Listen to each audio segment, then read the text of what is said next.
¿Toma? ¿Sí? Sí, sí, perfecto. Bueno, reanudamos. ¿Tomar tu pregunta? Sí, ahora para que me acuerdo. Perdón. La memoria es uno de los temas.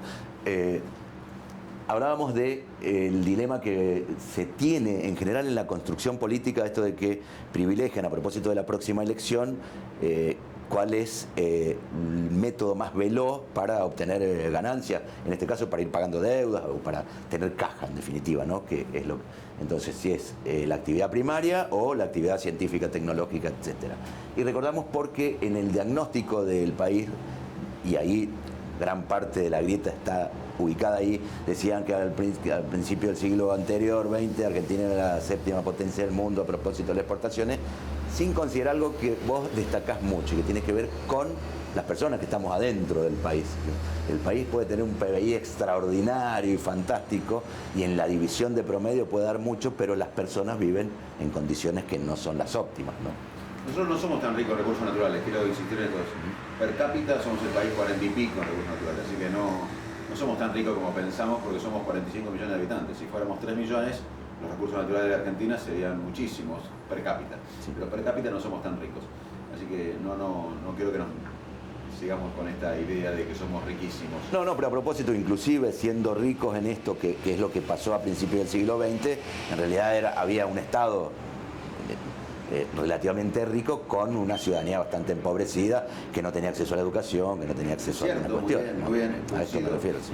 Eso fue así y además no tuvimos pensamiento estratégico porque cuando nosotros vendíamos carne o cueros y el mundo necesitaba eso, los países que nos compraban carne y que por ahí pasaban hambrunas o pobreza invertían en tecnología, en toda la tecnología que hoy claro, usamos acá. Pero o sea, bueno aún cuando tuvimos plata, el gobierno, como decís vos, y fuimos entre comillas uno de los ingresos, bueno, fuimos el ingreso per cápita más importante del mundo en los 1895, claro, no invertimos estratégicamente en las cosas que iban a ser importantes en la economía del futuro. Y esa es la diferencia entre político y estadista. En Argentina hay muchos políticos, faltan estadistas. Sí, bueno, mencionabas a Nehru en el libro tuyo, ¿no? A este pensamiento de la India, además, que no es, justamente es un país realmente, primero complejo por los más de 1.000 millones que tiene de habitantes hoy, y cómo ha ido de alguna manera torciendo este destino que parecía inevitable y realmente se están tecnificando y están exportando valor agregado de una manera extraordinaria. Eso se debe a aquellas políticas, ¿no? Totalmente. Eso es lo que tenemos que cambiar en Argentina y se pueden hacer las dos cosas. Se puede pensar en la coyuntura, se puede... no es incompatible. Puede trabajar en los más vulnerables, ayudar a los más vulnerables, cosa que no puede esperar. Alguien que no pueda comer, alguien que no pueda vivir dignamente, no puede esperar. Pero a su vez, en paralelo, se puede generar las condiciones de pensar en un país a largo plazo y cómo generar la riqueza necesaria para darle bienestar a 45 millones. No son incompatibles. En el hospital, siempre repito esto, pero es el mejor ejemplo. Tenemos la guardia, pero el hospital no es la guardia. El hospital también es prevención, maternidad, investigación, laboratorios. Hasta alta complejidad. Bueno, entonces, si la Argentina fuera un hospital, sería la guardia. Claro. Tenemos que empezar a ser un hospital donde la guardia es parte de la urgencia, pero tenemos otros sectores que no están enfocados solamente en la coyuntura. Son compatibles, tenemos que salir de esta lógica de que lo importante es lo urgente. Es cierto, no hay que olvidar lo importante y lo urgente, pero también no hay que olvidar lo estratégico, porque si no vamos a estar como alguien que pedalea hace mucho tiempo en el mismo lugar, que es lo que no pasa en los argentinos. Mientras el mundo avanza, nosotros estamos pedaleando en el mismo lugar y eso también acrecienta las diferencias con el mundo desarrollado. Y eso tiene que ver también con la memoria, que es una materia muy tuya, con la memoria, con la evocación de cosas que nunca ocurrieron, ¿no? Que siempre me resultó muy significativo esto de la evocación de algo que no ocurrió, que lo hemos imaginado, ¿no? Y también nos pasa como país, inclusive esto que decías vos recién, que somos el país 45 más o menos en cuanto a recursos naturales, y sin embargo seguimos escuchando que tenemos todos los recursos. Si bien hay que incorporar algunos que son muy interesantes y estratégicos como el litio, que seguramente no están ahí, de todos modos, la riqueza hay que generarla. Pero aunque fuéramos el primer país con recursos naturales, no lo somos el país 40 y pico, pero ponele que somos... Hoy la economía del mundo no son los recursos naturales. Indonesia y Tailandia exportan el 70% del caucho del mundo y no tiene ningún impacto en la economía del neumático. Hay 3 países africanos que exportan el 80% del grano de cacao. pero no tiene ningún impacto en la industria del chocolate. Aunque fuéramos primero en recursos naturales, y no lo somos, aunque pasemos del 40 y pico al 30 o al 20, hay que entender además, no está mal tener recursos naturales, menos mal que lo tenemos. Lo que digo, esto es a favor del campo igual, no le podemos pedir siempre al campo, y cada crisis acudimos al campo. Entonces, tenemos que generar una economía más diversa y con mayor valor agregado. Y ahí también vamos a necesitar un pueblo más educado, porque al exportar materia prima no necesitamos un pueblo tan educado. Ahí necesitamos un pueblo con salud, porque sin salud no podemos aprender. Ahí necesitamos más inversión en ciencia, en tecnología, más justicia, más instituciones, más geopolítica. Tener un proyecto de país basado en la economía del conocimiento te ordena todas las fichas. Ir ficha por ficha no creo que sea exponencial. Nosotros cuando en el 81 que hicimos democracia, no fuimos para normalizar la AFA, normalizar la justicia, normalizar la universidad para tener democracia. Fuimos por la democracia y después se ordenaron las fichas. Claro, nos estaría haciendo falta esa especie de Eneida, como decimos, ¿no? Que es esa construcción. Pero si no lo tenemos, es el paciente que se va a complicar. Claro. Yo te dije que Argentina es un paciente que puede mejorar o puede empeorar. Estas ideas pueden no ocurrir, pero yo te aseguro, lamentablemente, que si no hacemos todo esto, vamos a estar peor.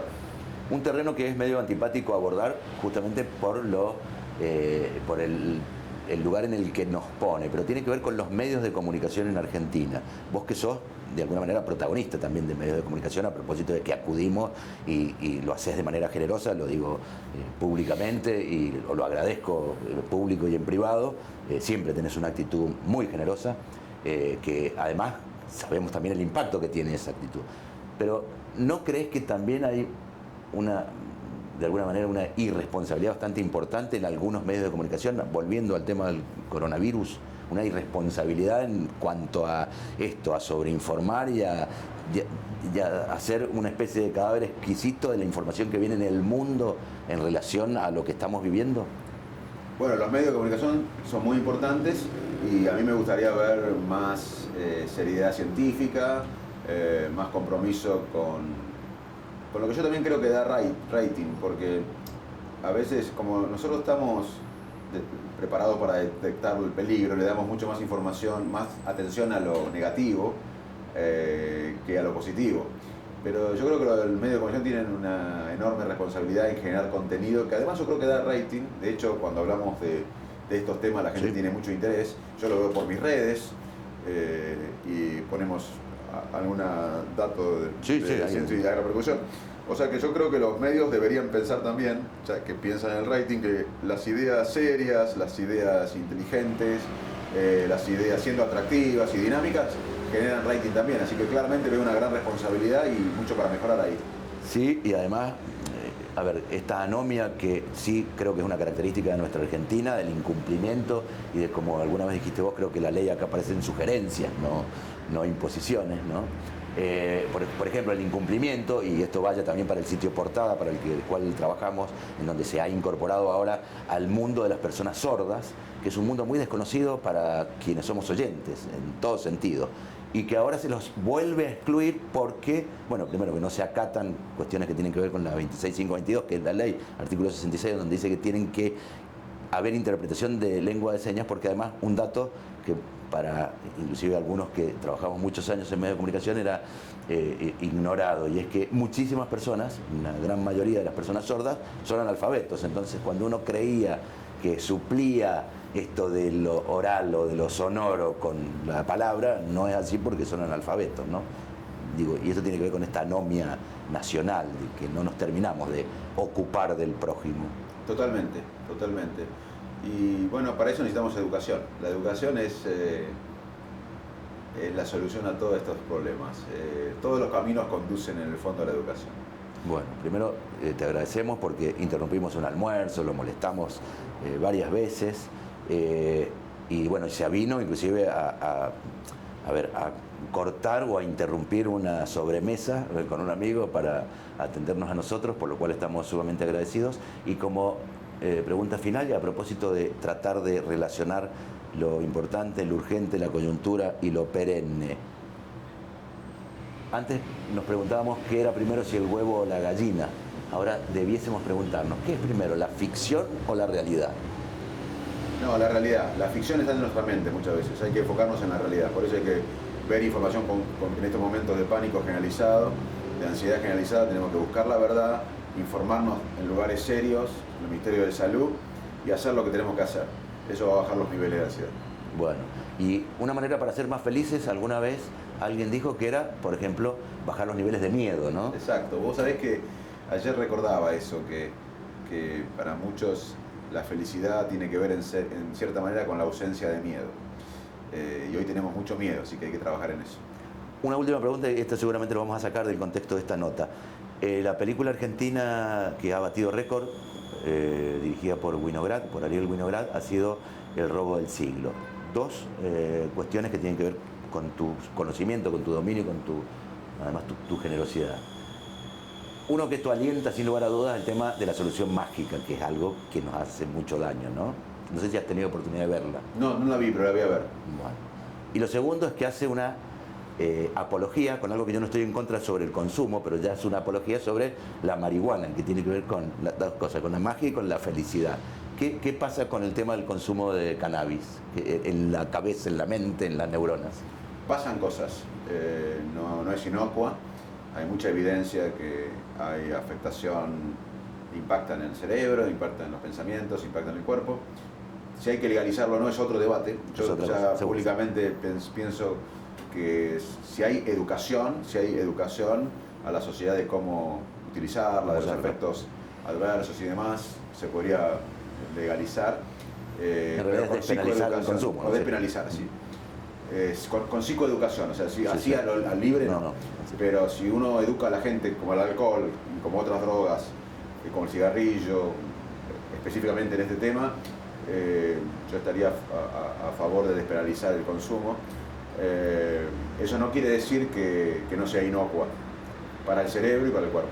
Claro, pero contrariamente lo que hace es, y a propósito de los pensamientos mágicos, al estar de alguna manera oculta, por ahí genera una expectativa superior a la que realmente tiene.